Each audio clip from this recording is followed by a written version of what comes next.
That was a pretty good glass of Panthers fans' tears right there. What's up, y'all? I am Bry Wolf. Thank you for joining me for Eagles Real Talk. This is the Eagles versus Panthers post game.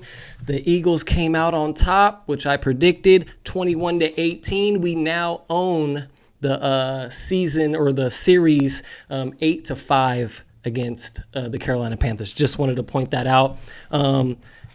This was a tough game for the Eagles. I was definitely very frustrated. We started off the game extremely rough. I was once again discouraged by some of the things that I was seeing, especially from the offensive side of the ball. They were making a lot of, I would say, conservative, that's the word I'll use, conservative play calling in that first half especially. We started off slow again in the third, but lo and behold, defense started making some plays, ignited the offense a little bit, and the play calling changed. The play calling had more better flow. Once that deep ball to Quez was caught, that really changed the momentum. The defense, they came to play. Listen, man, Darius Slay, I said he was going to get his first interception this game, and he did, man. I knew he was going to make a play. I knew he was going to at least hold him under 80 yards this game because, let's be honest, Moore has been on a tear. He's been tearing people up. And after last week's game, Darius Slay came out there. He talked his talk, and guess what? He came and backed it up. If Darius Slay didn't play the way he did, I don't think we win this game. And the same can go for Hargrave. Hargrave came out there, balled out. Nelson held his own. And that play by Maddox that saved that long, deep touchdown to Robbie Anderson, great play by Maddox, man. That really kept the defense momentum on our side, and we continued to roll at that point. Hargrave was getting to him, was getting to Darnold at will, basically. It felt like he was in his face all game. It felt like they were chasing him around all game. Darnold was never comfortable, especially in that second half. He couldn't get settled in. He was always moving off his point where he wanted to throw the ball. He was always looking over his shoulder because there was a big arm trying to swat the ball away, and the defense came to play. The defense just came to play. I can't be more happy for this defense. One thing, Singleton, though, Singleton is killing us. He's just running and chasing all over the field. He's just inept as far as his physical capabilities out there. He's just limited, I know he's trying really hard, but having Davion Taylor out there actually getting some snaps, it just shows you the difference in physicality and just the presence that he brings out there. Davion Taylor was making some great plays, had some great solo tackles. I was just loving what I seen from Davion Taylor, and maybe he could be the linebacker of the future for the Eagles. And let's talk about Jalen Hurts. So Jalen Hurts was struggling. Admittedly, he was struggling. But at the same time, he wasn't making mistakes. He was struggling within the offense. When we're just calling bubble screens and screen passes and little dink and dunk passes, how can you get, your mojo flowing? That's on the coach. After the first quarter, after we didn't have anything going as far as offense goes, he should have switched it up. He should have went deep earlier just to change the momentum. We went that whole first half running bubble screens to wide receivers. It was just odd. It was weird. Nick Sirianni came out last week and he said, where Jalen Hurts that was his best game as an NFL quarterback and this and that, and then he doesn't even let him throw the ball the first half. Nick Sirianni, I don't know if he's overthinking things or if he's just not a good coach.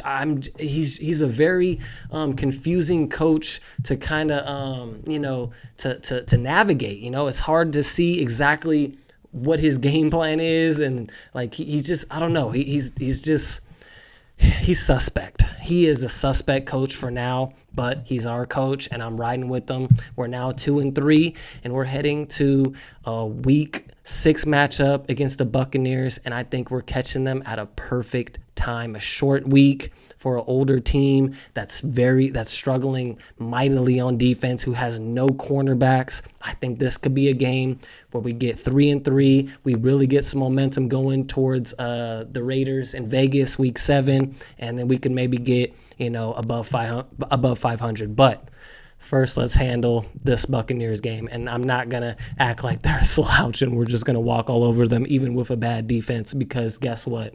They have the GOAT. They have Tom. They have Godwin, who's balling out of control. I know because I have him on my fantasy.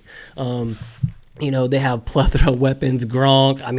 Fournette. They're very formidable with Brown, and they're a very formidable offense. And with that said, this defense is formidable. I think this is a top 5 to 10 passing defense. We did a little bit better. Chuba ran for 101 yards, I believe, but it was on 24 carries. That's a lot of carries to get to 100 yards, so I can live with that. That's not going to discourage me as far as the defense goes, looking at the defensive run of the game. They ran the ball heavy. They ran it on first down almost every time, the Panthers. They ran it on second down a lot. They ran the ball a lot. They couldn't really get Darnold going, and that was because he was under duress all game. So they had to stick with the run game to somewhat have a balance. But this was a confusing game at the start. I was getting very discouraged, especially in the coaching. But as the game went, the defense continued to step up and they started making plays. And, he was putting Cox in a position for him to make plays. He got a big sack. If this defense plays like this, we can stick with any team. We can play with any team. It's just a matter of if the offense is going to come to play. One other thing I wanted to point out that's been bugging me about this team is, why do we keep taking the ball out of the end zone on these kick returns? I don't think we've got past the 25 maybe once or twice all season. That needs to be addressed on the special teams. I know the special teams made a phenomenal play, and this is more on the offensive side of the special teams, I guess you would say. So that needs to be addressed. We need to start taking it at the 25, and for one, saving Quez and Reagor from possible injuries on these. They're just coming out of the end zone 5 yards deep, and they're getting to the 15, 20 yards maybe. It's a waste. It's a waste of time, and we just need to really hone in, start at the 25, get the offense going, because I feel like sometimes that can be discouraging running out there starting on the 17 rather than the 25. I just wanted to point that out. Oh, also, Jake Elliott, you've been on point, my guy. You have been kicking your ass off.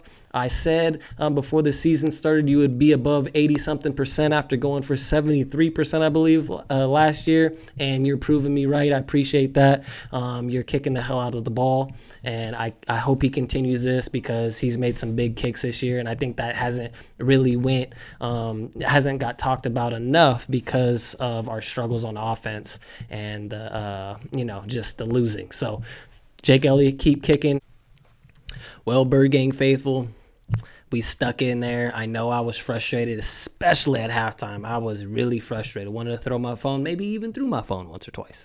But with that said, the Birds got the W, and that's all that matters, because we were stacking up them L's, man. It was starting to look like, scary season for us. So this season's still lit. It's still live, and we still got a lot of games to play. So let's stick with the Birds. Let's keep flying high. And with that said, I'm Bry Wolf. This is Eagles Real Talk. If you made it this far, get down with Real Talk. Hit that subscribe button. Let's keep this going all year. I'm going to keep it real with you every single week, and in the postseason and the off season, all that. So I'm here with y'all. So let's keep it real together. Fly, Eagles, fly, and keep it real always.